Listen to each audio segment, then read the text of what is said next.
All right, before I move on beyond chapter 1, I want to go back to chapter 1 for just a second, and I want to point out that there are some symbols on page 9 of our textbook that I want you to look over and be somewhat familiar with. As in, when we do the first quiz, some of those symbols will probably be on there. Let's talk about which ones might be there. Ammeter, anytime you see a circle with an A or a W or a V, it's a voltmeter, ammeter, wattmeter, whatever it may be. So ammeter may be there. Battery is a symbol that we use all the time. And a few other ones we're going to use are capacitor, fuse, generator, DC generator. Actually, it's either an alternator. Everybody calls everything in the world a generator. But really and truly, the thing that you start up on the sidewalk and make AC to run your power tools is not a generator. That's an alternator. It's creating alternating power, right? It's creating AC. So it's an alternator, not a generator. A generator is what? Something that creates DC. Okay, so know the difference between an alternator and a generator, first of all. And then we're going to use an inductor is just a winding, and you should always know there are several different drawings for windings in motor control, which we'll learn next semester. And half of a transformer is a winding with an iron core, so we're going to talk about that too. And then, of course, lamps and a motor, an AC motor, a DC motor. That's not the symbol we would use for a push button, but that's okay. Don't worry about that. A resistor is the most common symbol in the whole world. We're going to use that this semester a great deal. Variable resistor, there are a couple different kinds of resistors, variable resistors that you need to know about. One of them is called a rheostat. You notice the switch that's on the drawing, the switch handle goes up. In this department, we always draw that handle going down. But that's a whole different thing. And then there's a transformer, which is just two windings, two inductors facing each other, basically, are wound onto the same actual iron core. And transistors, voltmeter, wattmeter. Wire connections are called nodes or junctions. If you just see a wire drawing where the lines just cross, if there's no dot there, they're not connected. They're not connected. And then, of course, a Zener diode and wires that aren't connected. So that's what we need to know about that. Let's talk about the next chapter. And it talks about simple electric circuits. And we're going to build a 3x5 card, by the way. And one of the things we're going to put on there is we're going to put a, at the top, we're going to have series rules. And we're going to have the series rules, which you're going to start learning now.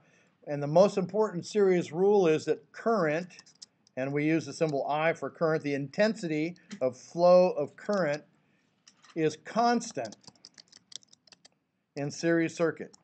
Current is constant. I is current. I is constant.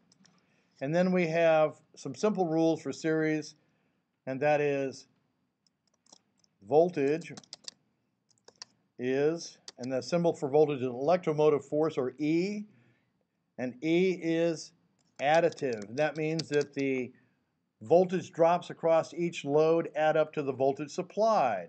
So voltage is additive. And then resistance is the same way. All the resistances add up, so it's nice and simple. And I just misspelled that. Let's go back and fix that. Additive, okay. And then power, at least true power, and we're going to talk about true power and apparent power, is always additive. But what they don't tell you is that they're talking about true power. Now, the good thing is that our study begins with DC theory, and in DC, things actually add up. In AC, they never add up, but that's for later. In DC, things add up nice and simply. It's wonderful. And true power which is one kind of power, always adds up. Okay? Apparent power may or may not add up. Now, you're saying what is apparent power and what is true power? Have I spelled additive? Is that the wrong spelling for additive? Additive. Yeah. I-T-A. I hate when that happens. 4 years of journalism school down the toilet. All right. And I'm not joking about that, by the way. All right. Now, let's talk about the difference between true power and apparent power. Now, the most dramatic, now in DC circuits, where we're only talking about resistance, which is what we're going to talk about at first, they're the same thing. They're the same thing. When and only when we're only talking about DC power and pure resistive circuits, then true power and apparent power are the same thing. But let's talk about AC for a moment, where we have a coil, where we have part of the power is out of phase. Then our true power and our apparent power, especially if we're not going through just a pure resistance, are going to be different things. And let me explain what those are now so that you know what those terms are for the future. Apparent power is what you read coming in from the cord. What's coming in on the wires. That's the apparent power. It's obvious. You can read it. It's right in front of you. It's apparent. You read the voltage. You read the current. You know the voltage and the current. And you know the apparent power because voltage times current is power, right? So, in a pure resistive circuit with DC only, that's the same as the true power. But in any other case where, let's say, a motor, even a DC motor, is doing some work, it's going to have some inductive reactance, and the apparent power is going to be what's coming in, and the true power is the actual work getting done. Like if we say that a motor is 746 watts of power, they're talking about true power. The actual work getting done. And I shouldn't jump ahead like this, but I'm going to. In a motor, if you have 746 watts of power being created, are you only going to have 746 volt amps of apparent power going in? Absolutely not. There's some inductive reactance. The power of the power is going to be slightly out of phase, and so that we're going to have a difference in apparent power and true power. We're not going to make, just like you get on your Edison bill, it says, now they lie to you, by the way, and they tell you on the bill that you're paying for 5 kW, 5,000 watts, 5 kilowatts. And they're even using engineering notation to confuse you more. Okay? Now, are you actually using all that and creating 5 kW of real true power being done? Generally speaking, no. You're paying for much more than the work that's getting done because nothing is perfectly efficient. But that's for another day.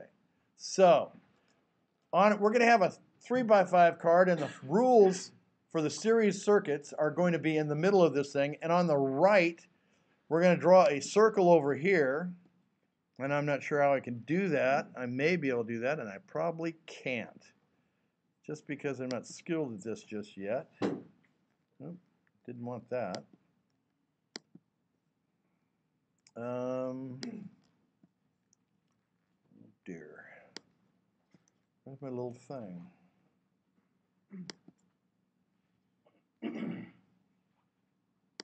There we go.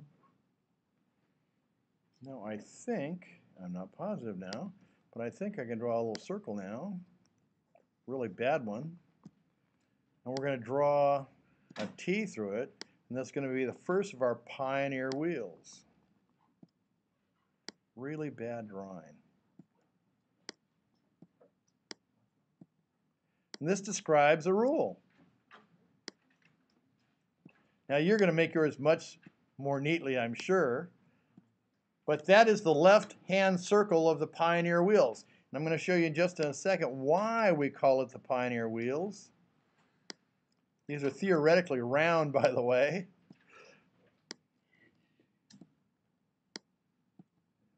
Really bad drawing, I know.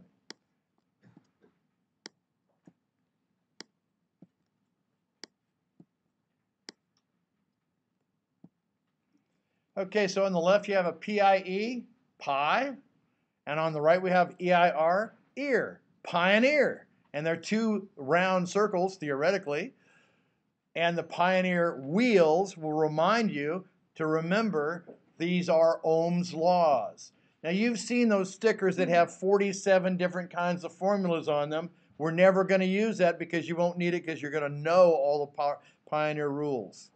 Okay? And so if you remember, that's another mnemonic, the pioneer wheels, to remind you of PIE, EIR are Ohm's laws. And if you put your finger over any one of these, like let's say R, and you have the voltage and the current, if you divide E by I, it will give you R. If you're looking for the current and you know the voltage, you know the resistance, you divide the voltage by the resistance, it'll give you the current. Okay, and these are going to be 3x5 cards that you guys are going to make that you'll be able to use on quizzes until we get to the final. And by then, you'll know these laws. Also, we're going to derive, and don't let me forget to derive the other two rules when we get to this chapter where we actually do this. We're going to derive two more rules from this by substituting a different letter in one of the pioneer wheels for another and get two more rules. That way, you have all the rules of Ohm's law embedded in your mind that you never need those circles ever again. So you have it built so that you can remember it always by pioneer wheels and the two derived formulas for that. And so you'll never need this formula again. You'll never need one of those circles. Now, the main thing that I want to talk about today is that when we do stuff, how do I get a new?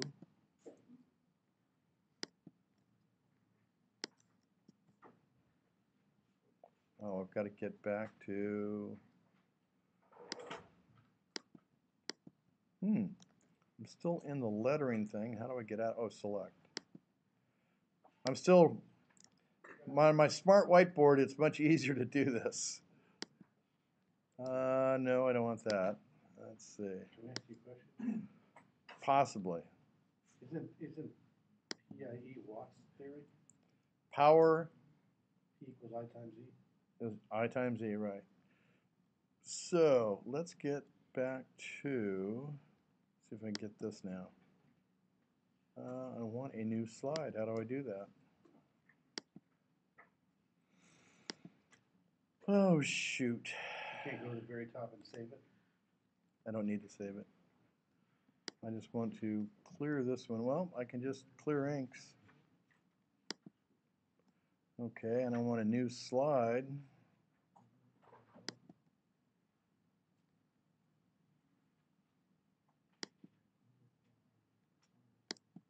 There we go. Okay, so one of the things we need to know is this chapter talks about converting from fraction to decimal and decimal to fraction. Now, why do you think we would need to do that? What do you carry in the field to measure things? We call it a tape measure. Does it read in tenths of an inch? No, it does not. Does it read in eighths, sixteenths, 30-seconds, halves, quarters? That's what it reads in, right? So you're going to take measurements in eighths of an inch, or sixteenths, or quarters, or halves, right? Then you're going to do some calculations where you might have to convert to a decimal. And let's take an example. Let's say that I'm trying to figure out that I want to bend some conduit, and I'm going to go down a certain distance, I'm going to go up a certain distance, and I've taken a measurement, and I know that I've got to go down, let's say, let's see, Let's say I'm going to go down here and I need 14 and 3/8 inches. And I'm going to go up, let's say 6 and 5/8 inches. Well, I can figure this out, right? But I'm probably going to convert to 3/8 into a decimal because I'm going to do some fancy stuff. I'm going to square this. I'm going to square this. I'm going to add the two of them together. I'm going to take the square root. That's Pythagorean theorem, which is not the way we will do it. We'll use triangles, but we're going to talk about that much later. But let's say I do that. Then I've got to create something I can work with because I can't quickly figure out how to multiply 14 and 3/8 times 14 and 3/8, but 3/8 is a decimal number, right? What is 3/8? 0.375. 0.375. Now, what is 5/8? 5.75. In other words, an eighth is a multiple of 0.125. 1/8 is 0.125. So let's say that we want to multiply 14.375 times 14.375 and add those together. And then, add that to 6.625, which is 5/8, right? 5 times 125? 5 divided by 8 gives you 0.625. 0.625. So 5/8 is 0.625. It's 5 times 0.125. Now, let me simplify this for you. Something you're more familiar with. Instead of remembering that an eighth is 0.125, how about thinking of it as $1.25? Can you remember what 3 times $1.25 is? 375, right? 0.375 is 3/8. How about if I give you $1.25 5 times, how much money do you have? $6.25, right? Now can you think about eighths more simply? Let's talk about the simple eighths. 1, 1.25. 2, you know what 2/8 is, that's 1/4, 0.25, right? 3/8, we just said that's 0.375, right? 4/8, you know 4/8 is a half, so that's 0.5. You're all familiar with that, right? 5/8, 0.625. And then 6/8, you all know is 3/4, 0.75, right? What am I up to? 3/4? 0.75, 3/4, right? 3/4 is how many eighths? 6/8. Okay. So 7/8 would be 7 times $1.25. What is that? Oh my God. 325. How about 875? 875. Okay. $1.25 times 7 is what? $7 plus 7 quarters 875. plus 7 quarters. 4 quarters is $1, right? Got 3 left over, 75. So 0.875. 0.875 is 7/8. Now, why is that important to you? Because you're going to do this calculation. You're going to multiply, you're going to square 14 and 3/8. You're going to multiply 14.375 times 14.375, and you're going to add that to 6.625 times 6.25, and then you're going to add that together, and you're going to take the square root of it, which any grade school calculator can do, and you're going to come up with a decimal number. So let's do that. Pull out our handy-dandy TI 30X2S calculator, and I need tutelage. let me hit pause for a second. Okay, so we took the 14 and 3/8, 14.375. We squared that. We added the 6.625 squared. And then we took the square root of that, and we got 15.8281. Now here's the problem. You did this on a job to find out the distance between 2 bins. Between here and here. You're going to bend this conduit at this angle right here, and you need to know the distance between the two bends. Now, the distance between the two bends on your calculator says that it's 15.8281 inches. Now, what are you going to do? That's not on your tape measure, is it?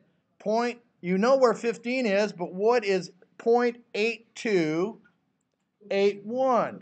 Now, what you need to do is get that to the nearest eighth, first of all, and then we need to find the nearest 16th, because it probably won't fall on a 32nd, but it will. Now, I need to tell you one more thing. Remember I told you that it's easy to remember that an eighth is $1.25, right?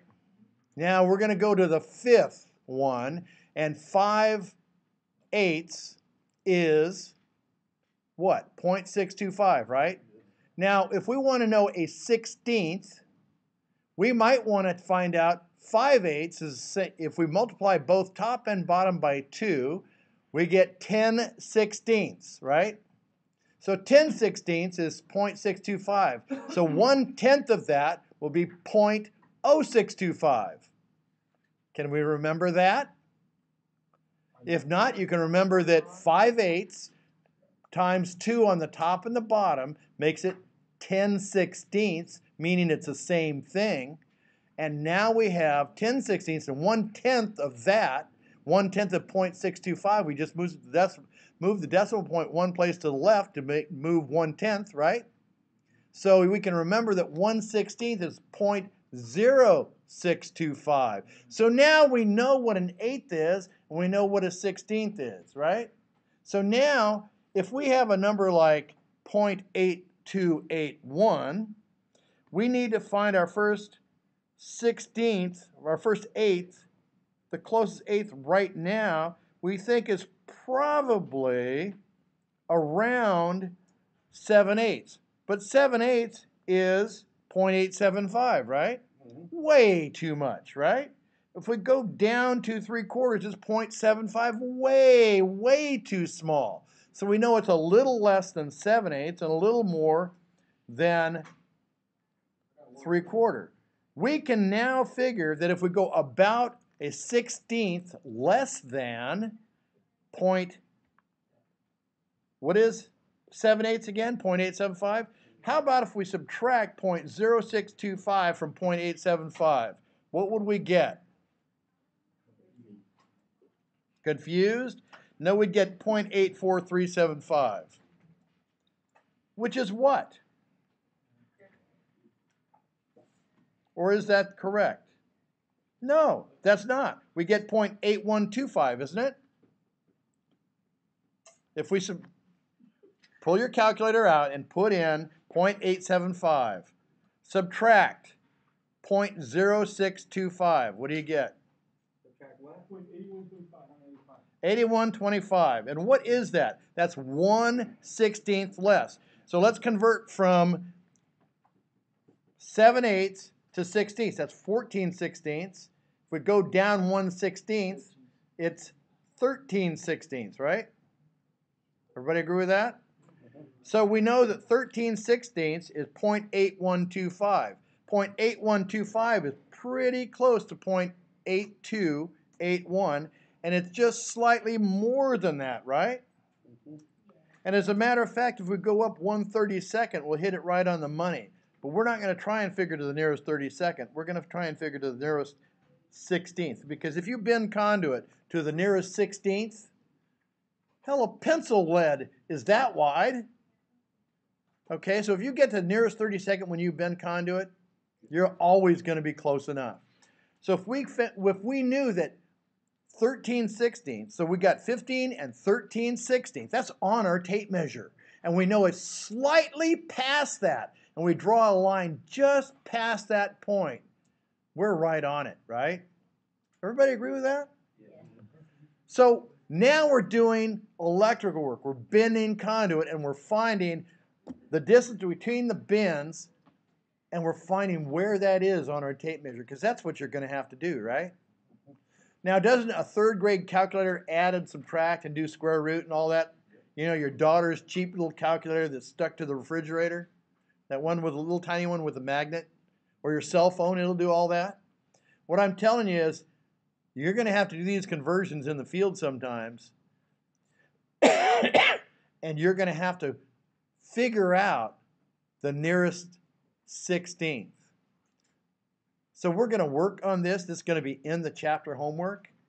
And when we have the quiz on this chapter, guess what it's going to be on?